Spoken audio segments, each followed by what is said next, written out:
Con respecto a la poesía,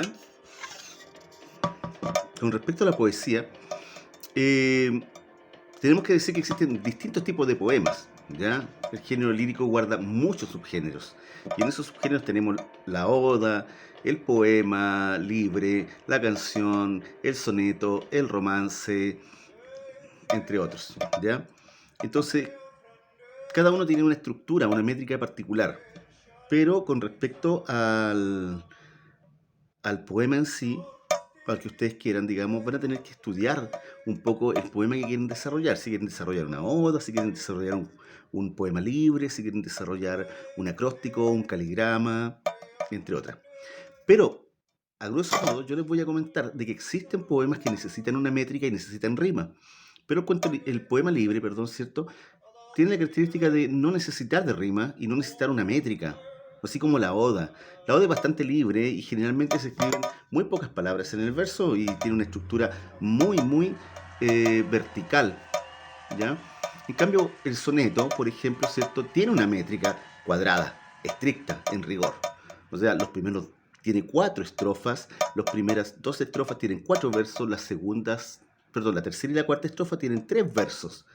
¿Ya? Y si el poema, primera estrofa tiene una rima consonántica, todo el poema tiene que ser consonántico. Y si la primera estrofa tiene una rima asonántica, toda la estrofa tiene que tener rima sonántica, ya con una cantidad determinada de sílabas por verso. Entonces es medio complicado. Pero existen poemas en donde no necesita esa métrica, ¿ya? Y ustedes pueden escribir, digamos, el poema de la forma que lo deseen. El romance sí necesita de la rima y el romance va a depender un poco, ¿cierto?, de las características que el escritor quiera desarrollar en el romance. Hay romances muy largos que tienen 10, 12, 14, 16 estrofas de 4 versos. O pueden haber, ¿cierto?, o 4 estrofas, cada una de 8 versos, de 5 versos, de 4 versos. Generalmente con rima. ¿Ya? Y trata el romance sobre situaciones muy cotidianas.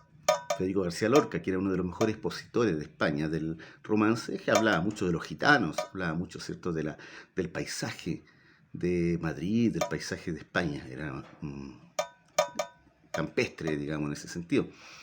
Como acá teníamos nosotros a Carlos Peso Abelli, que tenía una característica más o menos parecida, pero escribía el poema, ¿cierto?, libre con rima, bastante interesante. Entonces, en el poema ustedes pueden ser mucho más libres y crear lo que ustedes quieran, ya de la forma que ustedes quieran. Investigan lo que es un acróstico, ya, y un caligrama. El caligrama es un poema donde se hace una forma mientras yo voy escribiendo. Generalmente la forma tiene, digamos, la estructura del tema. Que si yo hablo del amor, puedo dibujar un corazón escribiéndolo. ¿Ya? Que si yo hablo de la naturaleza, puedo escribir un árbol. Puedo hacer un árbol escribiéndolo. ¿Ya? Es la estructura del poema. Y bueno, es el caligrama, perdón. El acróstico es que en un poema yo puedo leer hacia abajo, horizontal, verticalmente, y puedo descubrir, digamos, el tema, o puedo descubrir una palabra, una oración o algo. ¿Ya? Tiene una frase escondida el acróstico. ¿Ok? Entonces, tenemos, digamos, en el poema un poco más libre la situación. En cambio, el género narrativo es mucho más estructurado.